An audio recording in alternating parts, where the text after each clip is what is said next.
Assalamualaikum. Today we are going to discuss about the macrocytic anaemia. Macrocytic anaemia हमारे पास क्या है?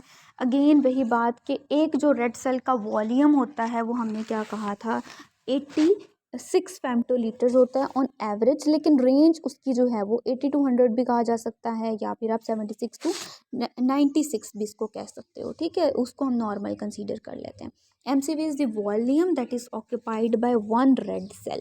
तो macrocytic anaemia का मतलब मैं पहले डिटेल से बता चुकी हूँ या माइक्रोसिटिक एनीमिया की वीडियो में.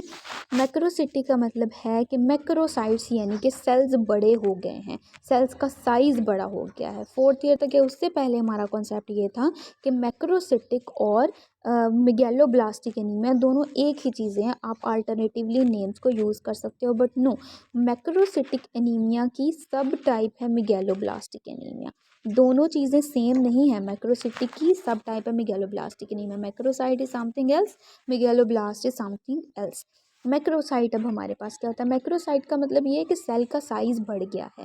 ठीक है, जैसे मैंने आपको बताया कि अगर MCV जो है वो 100 से ज़्यादा होगा, अगर MCV 100 से ज़्यादा होगा 100 फेम्टोलीटर से, तो आप उसको मैक्रोसिटिक लेबल कर देते हो.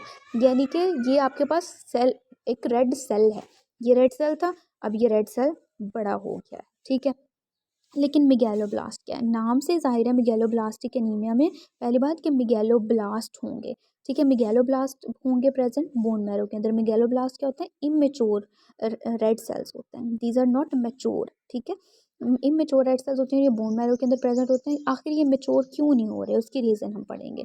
ठीक है, सो मैक्रोसिटिक एनीमिया में मेगैलोब्लास्टिक एनीमिया भी आता है, नॉन मेगैलोब्लास्टिक एनीमिया भी आता है. यानी ऐसा एनीमिया जिसमें मेगैलोब्लास्ट नहीं है, मैक्रोसाइट्स हैं. ठीक है, immature red cells bone marrow में नहीं पड़े हुए, लेकिन ब्लड के अंदर मैक्रोसाइट्स हैं, लार्ज रेड सेल्स प्रेजेंट हैं. अब उसकी कॉल, उसमें रीज़न इम्पेयर DNA सिंथेसिस नहीं होती.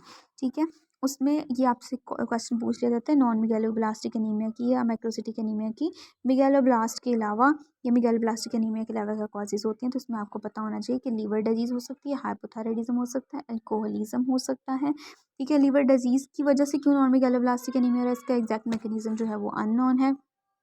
ठीक है, और इसके अलावा हमारे पास हाइपोथायराइडिज्म भी कॉज हो सकती है, अल्कोहलिज्म भी हो सकती है. अल्कोहलिज्म क्यों हो सकती है? क्योंकि असल में जो अल्कोहल इंटेक करता है ना पर्सन, उसके अंदर जो एसिटाल्डिहाइड वगैरह बन रहा होता है, वो मेम्ब्रेन के अंदर चेंजेस लेकर आ रहा होता है, आरबीसीज की मेम्ब्रेन के अंदर चेंजेस लेकर आ रहा होता है, और फिर वो मैक्रोसाइट्स प्रोड्यूस करने की कॉज बनता है. जब मेम्ब्रेन स्टेबल नहीं है तो उसकी वजह से साइज उसका चेंज हो सकता है, अल्टर हो सकता है आरबीसी का. अच्छा, जो अब मेगैलोब्लास्टिक एनीमिया पे आते हैं, जो कि हमारा मेजर टॉपिक है. मेगैलोब्लास्टिक एनीमिया, मैंने कहा कि ये बोन मैरो में पता है आपको रेड सेल्स बन रहे हैं. ठीक है, अब बोन मैरो के अंदर मेगैलोब्लास्ट पड़े हुए हैं. ठीक है, ये इमेच्योर सेल्स हैं, जाहिर सी बात है ये इमेच्योर है. क्यों इमेच्योर नहीं हो पा रहे? आपको पता है एक सेल्स की मेच्योरेशन के लिए या उसको अपनी प्रॉपर शेप में आने के लिए उसके अंदर DNA बड़ा इंपॉर्टेंट रोल प्ले कर रहा होता है. अब इन सेल्स के अंदर बेसिकली मेगैलोब्लास्ट के अंदर DNA की सिंथेसिस इम्पेयर्ड हो जाती है. अब DNA की सिंथेसिस क्यों इम्पेयर्ड हो जाती है? उसकी भी डिफरेंट कॉजेज है. नंबर 1 इज़ कि विटामिन B12 की डेफिशिएंसी हो जाती है, या फिर फोलेट की डेफिशिएंसी हो जाती है, या फिर कुछ ड्रग्स जो हैं वो ऐसे पर्सन इनटेक कर लेता है जिसकी वजह से उसके अंदर DNA नहीं बन रहा होता. ठीक है, अच्छा, अब आप खुद सोचें कि जब हमारे पास मेगैलोब्लास्ट हैं इमेच्योर, ये रेड सेल्स बोन मैरो के अंदर पड़े हुए हैं, मेगैलोब्लास्ट पड़े हुए हैं, तो ये ब्लड में तो नहीं जाएंगे because they are not mature. ठीक है, कुछ सेल्स चले भी जाएंगे लेकिन कुछ नहीं जाएंगे, उनकी यहाँ पर ही इंट्रामेडलरी ही इन सेल्स की डिस्ट्रक्शन शुरू हो जाएगी. ठीक है, ये सेल्स रिलीज होना शुरू हो जाएंगे, और ये जो मेगैलोब्लास्ट होते हैं ना, इनके अंदर इंक्रीज्ड अमाउंट में LDH प्रेजेंट होता है. जब ये सेल्स टूटेंगे ना, ये इमेच्योर सेल्स टूटेंगे, तो इनके अंदर LDH बड़ी लार्ज अमाउंट में रिलीज होता है. तो आगे हम इन्वेस्टिगेशन में पढ़ेंगे कि इसके इन्वेस्टिगेशन में हमें LDH जो है वो मिल रहा होता है. ठीक है, LDH पर्सन की बॉडी में बहुत इंक्रीज हुआ होता है, तो ये एक लैब फाइंडिंग है फॉर मेगैलोब्लास्टिक एनीमिया. और इसके अलावा इन इमेच्योर या सेल्स के अंदर या मेगैलोब्लास्ट के अंदर इंडायरेक्ट बिलीरुबिन भी होता है. तो बिलीरुबिन की क्वांटिटी जो है, एग्जैक्टली इंडायरेक्ट बिलीरुबिन तो नहीं होता, क्योंकि हमारे पास हमें पता है हीम वगैरह टूट रहा है, तो उसकी वजह से नेक्स्ट सारा उसकी कन्वर्जन हो रही है और वो बिलीरुबिन में कन्वर्ट हो रहा है, इसलिए बिलीरुबिन जो है वो भी यहाँ पर ज़्यादा रिलीज़ होना शुरू हो जाता है. ठीक है, और तो ये दो इंपॉर्टेंट लैब फाइंडिंग्स हैं मेगैलोब्लास्टिक एनीमिया में increase LDH and indirect bilirubin levels.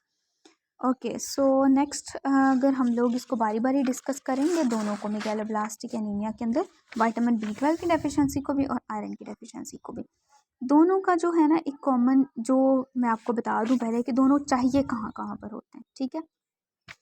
दोनों जो विटामिन B12 है और फोलेट है, दोनों हमें दो जगह पर तो कॉमनली चाहिए होते हैं।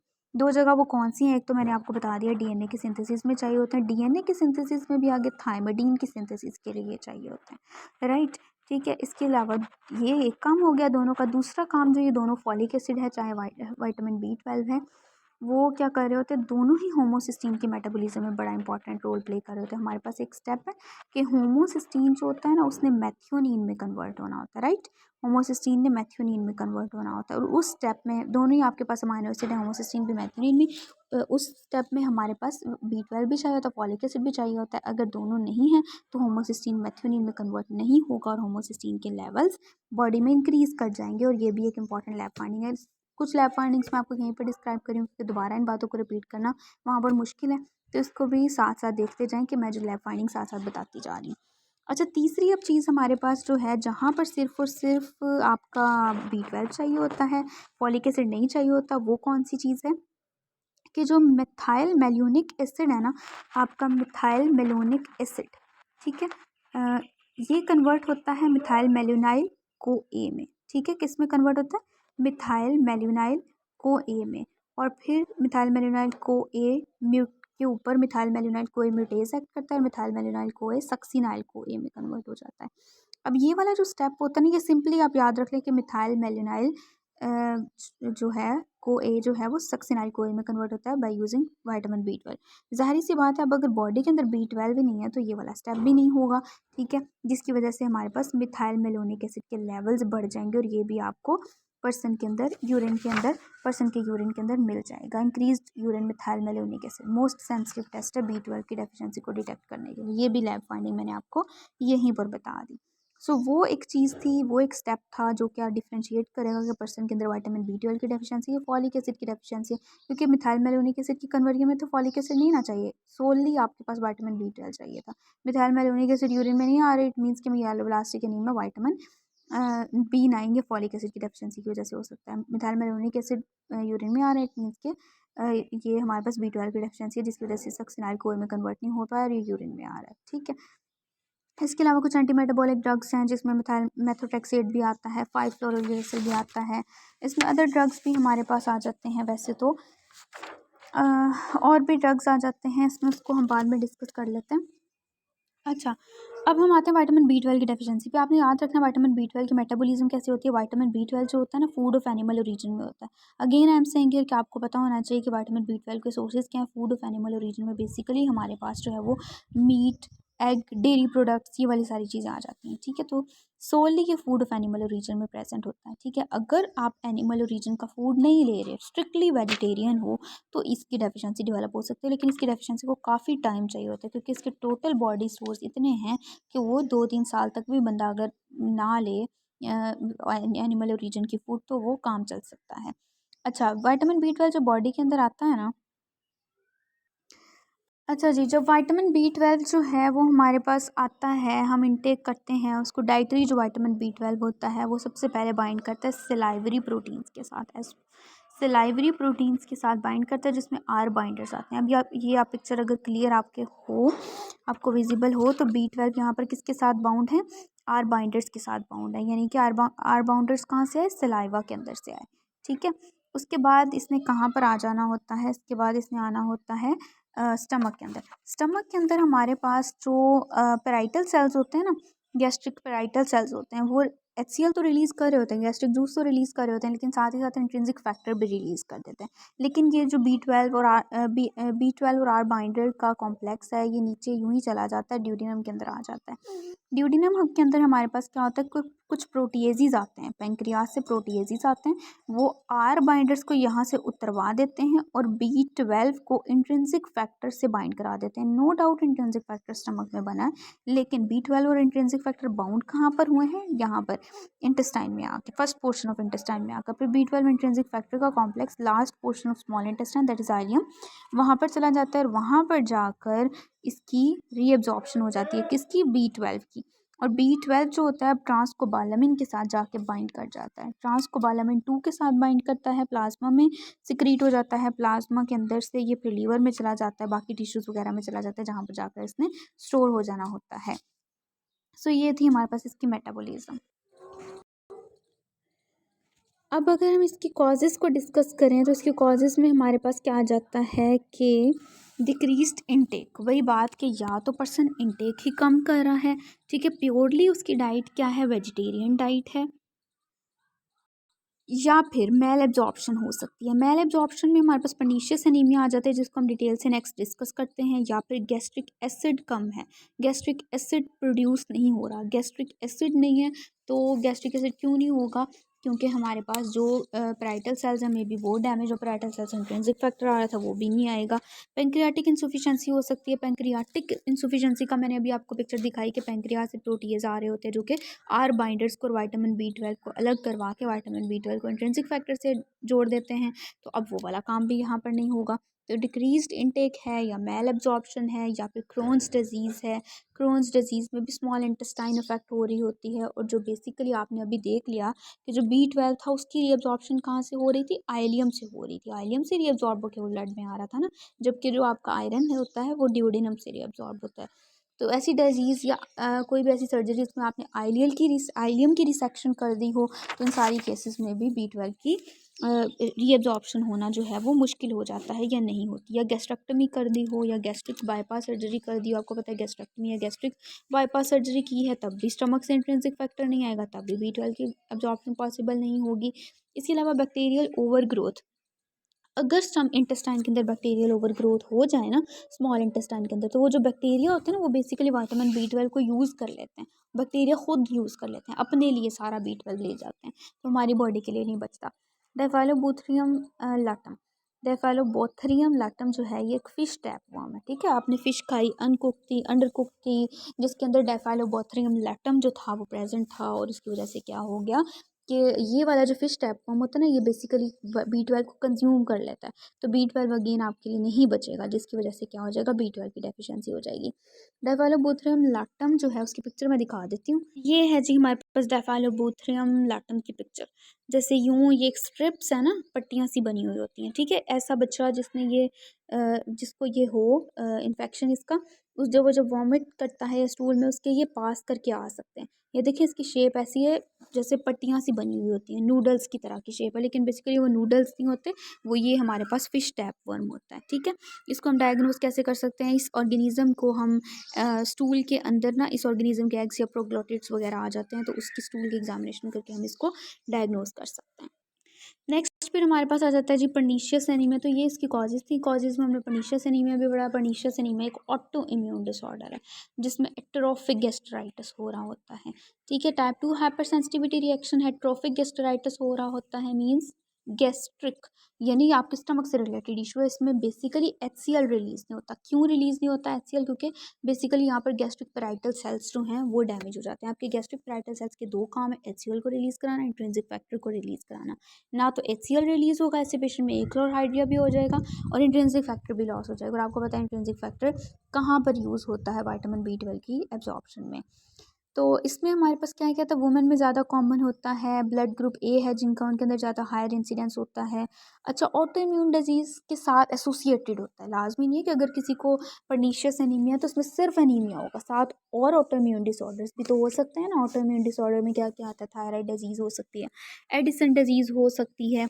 तो आपने याद रखना है अगर सिनेरियो में कोई भी ऐसा इशू वो लिख दे कि जो कोई ऑटो इम्यून डिसऑर्डर है, कोई वो SLE लिख दे, वो थायराइड डिसऑर्डर लिख दे, वाइडिसन डिजीज़ लिख दे, तो फ़ौरन समझ जाना है। वो डायरेक्टली ये नहीं लिखेगा कि this patient is suffering from auto immune disorder, वो बेसिकली यूँ लिख देगा this patient is suffering from thyroid disease. हम लोग सोच में पड़ जाते हैं कि भाई सिनेरियो तो एनीमिया वाला आया हुआ है, सिनेरियो तो वो वाला बन रहा है, लेकिन इसमें थायराइड का इशू क्या हमें शायद जो है वो एग्जामिनर ने ट्रैप करने के लिए शायद थायराइड डिजीज़ डाल दिया, बल्कि नहीं, ये क्लू है आपको बताने के लिए कि ये ऑटो इम्यून डिसऑर्डर है, तो हमें सोचना चाहिए कि ये पर्नीशियस एनीमिया हो सकता है।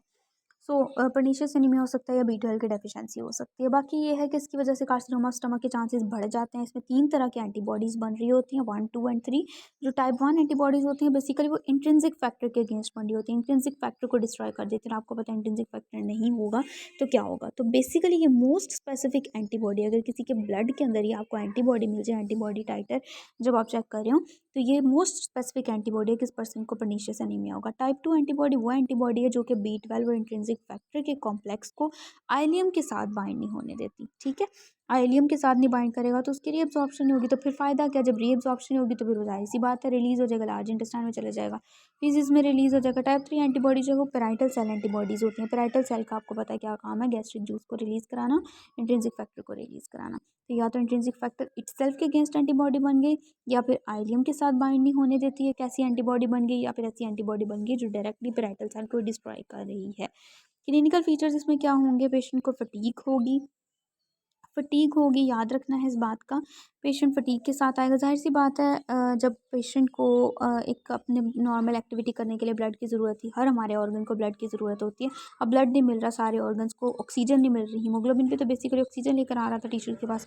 फटीग की कंप्लेन होगी, वीकनेस की होगी, इसके अलावा पेल हो जाएगा पेशेंट, एनीमिया है ना। याद रखना येलो नहीं होगा, ठीक है, येलो डिस्कलरेशन नहीं होगी, पैलर होगा पेशेंट एनीमिया के अंदर। और इसके अलावा जॉन्डिस भी हो सकता है क्योंकि हेमोलिसिस हो रही है, रेड सेल इमेच्योर हैं, टूट रहे हैं, तो हेमोलिसिस की वजह से जॉन्डिस भी हो सकता है। ग्लोसाइटिस भी हो सकता है। ग्लोकिलोसिस की पिक्चर मैंने आयरन डेफिशिएंसी एनीमिया में दिखा दी। Peripheral neuropathy is the most common finding, ठीक है, जो कि B12 से एसोसिएटेड है, but it is not associated with folate deficiency, remember it. फिर हमारे पास आ जाता है subacute combined degeneration of the spinal cord. इसमें आपने याद रखना है कि बेसिकली इसको सब एक्यूट का नाम इसलिए दिया गया क्योंकि ये एक progressive disorder Aahista Aahista develop होने वाला है। कंबाइंड इसको क्यों कहा गया, क्योंकि इसके अंदर dorsal column of spinal cord और lateral column of spinal cord दोनों की डिजनरेशन हो रही होती है। आपको पता है, अगर ये स्पाइनल कॉर्ड की मैं रफ सी पिक्चर ड्रॉ करूँ, ठीक है, तो ये पोस्टीरियर कॉलम है, यहाँ पर लेटरल कॉलम से दोनों की डिजनरेशन हो जाती है। जो ये पोस्टीरियर कॉलम होता है ना, वो पर्सन की ये मेनली सेंसरी जो आपकी होती है ना, सेंसरी सप्लाई कह लें, या सेंसेशंस लेकर जा रहा होता है regarding vibratory and position sense, तो वो नहीं जाएगी। ठीक है, इसके अलावा जो लेटरल वाले होते हैं ये बेसिकली इसके अंदर मोटर फाइबर्स होते हैं, ठीक है, सो इनकी डिस्ट्रक्शन हो जाएगी। पेशेंट जो है वो उसको कंप्लेंट्स कौन कौन सी होंगी, इसमें बेसिकली लेग ज़्यादा अफेक्ट हो रही होती हैं इस डिसऑर्डर में आर्म्स के मुकाबले में। इसमें वीकनेस की कंप्लेन करेगा, एटेक्सिया होगा, पेशेंट को नमनेस होगी, पैराप्लेजिया हो सकता है, इनकॉन्टिनेंस हो सकती है, अनस्टेडी गेट होगी, पॉजिटिव रोम्बक साइन होगा। रोम्बक साइन आप ENT में परफॉर्म करते रहे हो, कान के एग्जामिनेशन में, ईयर के एग्जामिनेशन में, कि पेशेंट एक लाइन में नहीं चल सकेगा, आप पेशेंट को पीछे से पकड़ लेते थे, उसको सीधा लाइन में चलाते थे, ठीक है, उसकी आंखें बंद करवा के। तो अगर तो उसका सेरिबेलम जाहिर सी बात है इंटैक्ट है तो वो चल पाएगा, अगर नहीं करेगा, नहीं इंटैक्ट होगा तो फिर आंखें बंद करके वो इधर या उधर किसी भी डायरेक्शन में वो गिर सकता है। ठीक है, तो फिर आप उसको पकड़ कर आंखें बंद करवा के एक लाइन में चलाते हो, देखते हो चलता है या नहीं चलता। तो ये रोम्बक साइन जो है वो पॉजिटिव है, यानी वो नहीं चल पाएगा। इसमें भी पॉजिटिव रोम्बक साइन होता है। डिमेंशिया भी आहिस्ता आहिस्ता पेशेंट को डेवलप हो जाता है। क्लासिक ट्राइएड होती है इसके अंदर ना। ट्राइएड किसकी होती है, अपर मोटर न्यूरॉन लीजन के साइंस भी होते हैं, लोअर मोटर न्यूरॉन के भी होते हैं। जो लोअर मोटर न्यूरॉन के हैं उसके अंदर तो हमारे पास ये है, नी जर्क एब्सेंट होगा। आपको पता है नी जर्क कैसे चेक करते हैं, एंकल जर्क जो है वो भी पेशेंट में एब्सेंट होगा।